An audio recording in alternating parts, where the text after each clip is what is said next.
The desert campaign of World War II was a brutal contest, not only against enemy forces, but against the sun itself. Tanks burned from the inside, boots melted on sand, and rifles grew so hot that soldiers wrapped them in rags before handling. For many, dehydration and heat exhaustion were deadlier than bullets. Yet some units, especially those stationed in North Africa and the Middle East, managed to endure, even thrive, under the merciless desert sky. Their secret weapon wasn't mechanical or high-tech. It was a handmade cooling cloth, a simple yet ingenious creation born from necessity, field experimentation, and old-world craftsmanship that still outperforms many modern fabrics today. Soldiers had to fight both heat and thirst at the same time.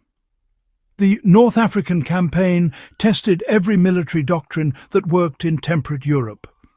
The heat could exceed 120 degrees Fahrenheit by noon, and men were often sealed inside metal vehicles or shallow foxholes that trapped heat like ovens. Sweat evaporated before it cooled the body, leaving salt crusted on uniforms and lips cracked like sandpaper. Men who tried to rest on bare ground burned through their clothing in minutes. The British Long-Range Desert Group, German Africa Corps, and American Desert Training Center units all faced this same problem. The difference came down to ingenuity. When standard-issue uniforms failed to protect against heatstroke, soldiers began experimenting with scavenged materials, spare parachute silk, oilcloth remnants, and fragments of metallic foil ration liners. Over time, one field innovation stood out, a layered cooling cloth designed to trap moisture, reflect sunlight, and wick heat away from the body using nothing but physics and improvisation. The cloth combined silver, salt and charcoal to beat the desert.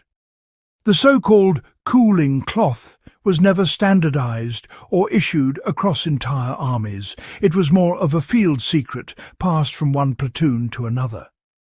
The core idea was surprisingly simple. A piece of fine cotton, or silk, was lined with a reflective metallic layer. Often aluminum or silver foil, salvaged from ration tins or medical kits. Inside, soldiers packed a mix of salt crystals or charcoal dust. The salt drew in humidity from the air or sweat, while the charcoal absorbed and distributed moisture evenly across the inner layer. When this dampened cloth was wrapped around the head or shoulders, the outer metallic surface reflected the desert sun, while the inner layer used evaporative cooling to reduce the wearer's body temperature. The result was a microclimate up to 15 degrees Fahrenheit cooler than the surrounding air, enough to prevent heat exhaustion and allow short bursts of rest, even under the open sun. This wasn't theoretical. It was recorded in field reports. Members of Rommel's Africa Corps described makeshift foil wraps that allowed short naps during halts, while British engineers stationed near Tobruk reported similar wet bandages made of foil and linen. These were not luxury items. They were survival tools that kept men alive long enough to continue the fight. All right, let's dive into how this principle works and why it still holds significance today. What these soldiers had unknowingly built was, well, an early form of a radiant barrier combined with evaporative cooling. It's really the same principle behind modern reflective shelters and cooling vests. You see, radiant heat from the sun was blocked by the shiny outer layer, while evaporation from the damp inner layer actively drew heat away from the skin. It's just a perfect example of low-tech efficiency. No batteries, no chemicals, just natural thermodynamics applied with skill. Quite fascinating, isn't it? Today, the same concept can be replicated quite easily with everyday materials.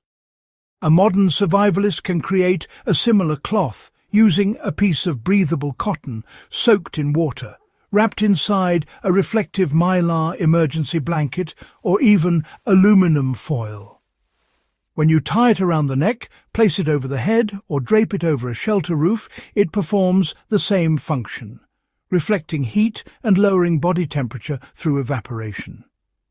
It's amazing how such simple materials can be so effective, don't you think? In desert or drought-prone areas, this simple trick can extend endurance, reduce water loss, and, prevent deadly heat stress. Even in modern tactical environments, the principle is used in advanced fabrics like radiant barrier tents and reflective helmet liners, direct descendants of the World War II cooling cloth. Soldiers learned that technology doesn't always mean survival. What makes the World War II cooling cloth remarkable is how it demonstrates a truth that still applies to survival today. Necessity outpaces technology. Soldiers didn't have specialized cooling systems or synthetic polymers. They had to work with what they found: foil wrappers, old bandages, and salt from ration tins. Yet their creation outperformed the heavy wool uniforms and mass-produced gear issued by military command. It's also a reminder of the cultural knowledge soldiers carried from earlier generations. Many North African recruits and colonial troops already knew how desert nomads used wet cloths, clay jars, and charcoal layers to stay cool. They merged traditional knowledge with military improvisation. Here's how you can apply the World War II cooling method today. The same method can be recreated in a few steps. Take a thin piece of natural fabric like cotton or linen and fold it around a layer of foil or reflective mylar. Sprinkle a bit of salt between the layers to retain moisture.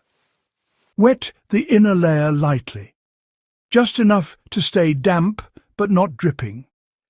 Tie it loosely around the neck or head when in extreme heat.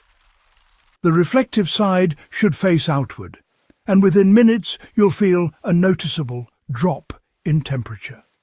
For off-grid shelters or survival setups, you can scale this up.